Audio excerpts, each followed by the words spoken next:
right, here we go. Multiple Grammy winner and jazz prodigy and multi-instrumentalist JACOB Collier is in India to lead a chorus of thousands like he's been doing all over the world. Welcome to Radio 1. Hello, hello. It's nice to see you. Thanks for having me. I have to ask you, what is it about leading a chorus of thousands that's become your signature anthem, JACOB? Well, it's not something I ever really planned out, but it's something I've fallen deeply in love with over the last few years. When I was growing up as a child, some of my favorite musical memories were singing with my friends, singing with my family, singing in choirs at school. And I think there's something that happens to like the human spirit when it joins together with other human spirits and it sings in harmony. There's something really magnificent that happens in that situation. And it's something that I've become very accustomed to doing at live shows. I think that Yeah. there are so many reasons why coming together matters, especially right now. And for me, the feeling of singing with 2,000 strangers is a feeling that you can't get anywhere else. And I really, really, really love it so much. I think it's like tapping into something primordial, primal even. I think, tuning into all those frequencies. And I love that you think that everyone has a musician within them. I mean, my tone deaf husband might destroy that notion. Uh, so, but I'm guessing I really do. there's harmony and dissonance as well, right? A little bit about why you think that there's music in everyone. Well, I think if we look at the world around us, there's so many forces at play, right?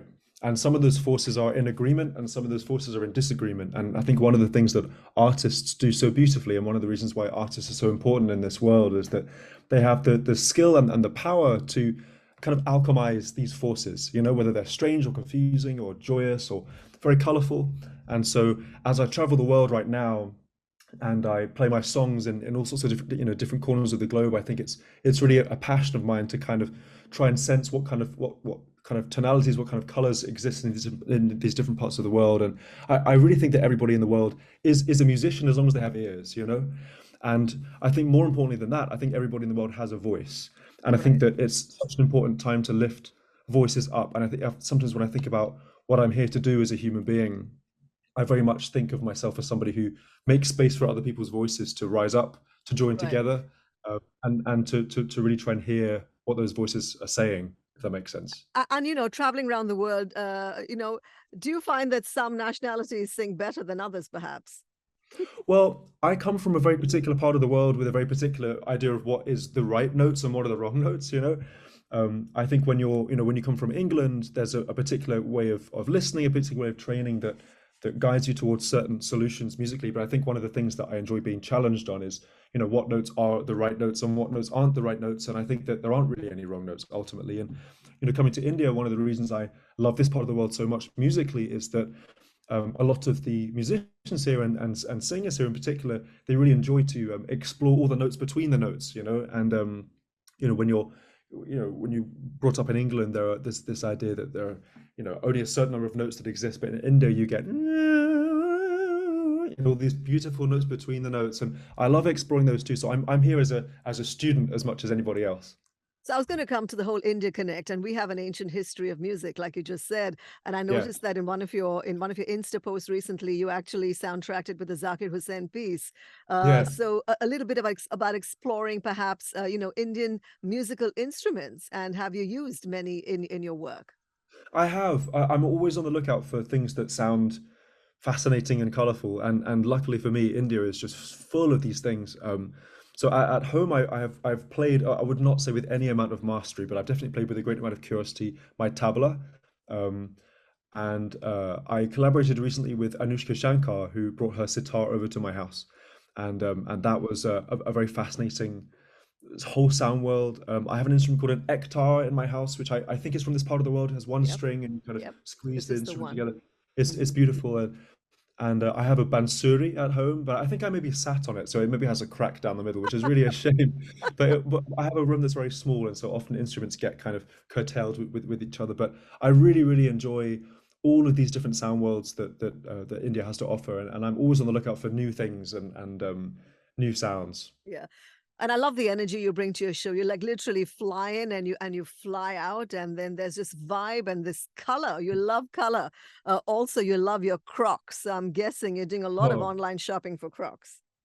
Well, I was brought up with Crocs far before they were seen as cool. When I first started wearing Crocs, they were seen as rather uncool. I think certain people would still agree with that, but I think for me, they're comfortable, they're fun, And I've always been a person who is drawn to things that are highly patterned and things that are highly colorful, because I think that's just how my brain works really. So often I'll wear clothes that are colorful and pop. But yeah, this year I fulfilled a kind of bucket list childhood dream, which was designing my own pair of Crocs and selling them for the world. And it was a joyous escapade. We saw that. We saw that. Now you aim to complete a quartet of records titled Jess with the silent D. For my Radio 1 listener, a little bit about this project of yours for those that still need to be introduced to it.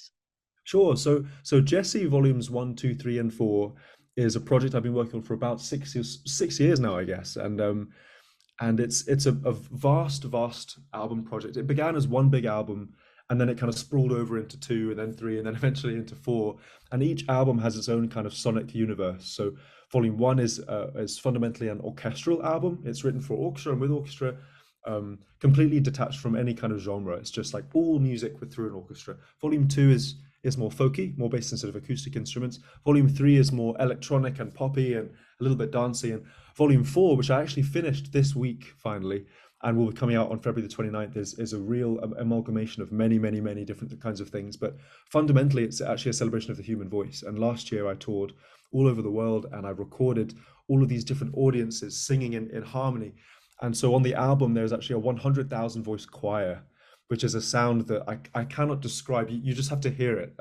It's an unbelievable sound, and something that I feel like I've been working towards for so many years. And scattered across all these albums are a plethora of my favorite musicians from across the world, over 50 different collaborators, from rock guitar legends, pop stars, rappers, trappers, fiddlers, banjo players, sitar players, orchestras, gospel choirs, all sorts of things. And I went into this project to learn, but Yeah. because I wanted to learn how to create and listen to music through the lens of all my heroes. And it's been the most astonishing process. I feel very lucky to have had the chance to learn in this way. You know, your bathroom rendition of All I Need with Mahalia and Ty Dolla, that was a perfect pick me up for the wretched, lockdown days.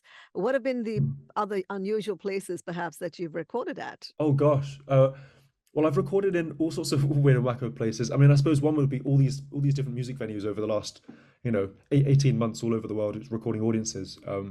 But I think one of the perks of being a musician in 2023 is that we take our studio spaces less seriously. So I think it used to be the case that you have to go into a proper studio with great soundproofing equipment and some condenser microphones and crazy analog gear, and you get a great sounding record. But I recorded a lot of my album on my phone, sometimes in bathrooms, in closets, on street corners.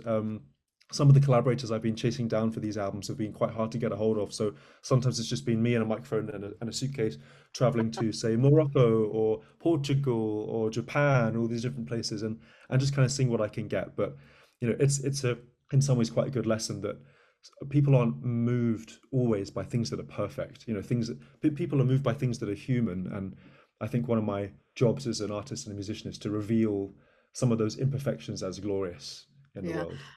Well, you're the recipient of like multiple Grammys. I'm sure your mom must be so proud. Does that add any kind of pressure to want to want another one perhaps? Well, I'm very grateful for my Grammys. It's never something I sort of designed or planned or thought would ever happen to me. And I think the thing about a Grammy, which is perhaps more special than other awards, is that the Grammys are voted on by my peers, by musicians around the world. So it feels amazing to, be part of that community. I feel like I hold myself to quite high standards all the time. And I think that there's certainly a degree of pressure. Certainly the first time I won my first two Grammys, it was really a huge, mind-blowing moment for me as a child, thinking, oh gosh, I never thought my music would be, standing for X, Y, and Z or representing these kinds of things. But I think the honest truth is that I've always made music because it feels like my lifeblood. I must make music. If I don't make music, then I stop living. So, the fundamental reasons why I do it are because my soul needs to. And if people come to my shows or people listen to my albums or I win Grammys, these things are incredible. But I suppose like bonuses really to a process that will go on forever, no matter who is listening to the things that I'm creating. Fantastic. I have to say, on a personal note, my pick, of course, is Daniel Caesar. The Oh yeah. harmonies just, I mean, it just blew me away. The harmonies. So, how do you visualize that? I mean, is it in your head? Do you have like the chorus or the chords or everything worked out, or does it just come to you as you go along? Well, thank you for saying that. I do love my vocal harmonies very much. And Daniel Caesar and I wrote that song, "Time Alone with You." We wrote that a couple of years ago. He came around to my house, and we didn't really have a plan so much. We kind of just went in thinking, let's make something funky. I'd made a sort of funky beat, you know, and then he came up with this kind of this idea for a bridge. I had an idea for a verse, and the whole thing just kind of fell together. But one of the reasons I love Daniel, and this is actually one of the things that draws me to many collaborators I work with, is that he's very open to just to having fun and to trying a whole bunch of new stuff. Listen, I can just go on forever and a day. I mean, I would have loved to have met you one on one. We were scheduled to do that in Mumbai City, and I would have loved to have sung with you because I just absolutely adore what you're doing. Thank you so much for giving us your time today, and good luck with everything. We shall be paying really close attention because we're huge fans. Oh, that's so kind, and thank you very much for having me. And it's such a joy and a pleasure to be here in India, and I hope to see you all very, very soon. 94.3 Radio 1.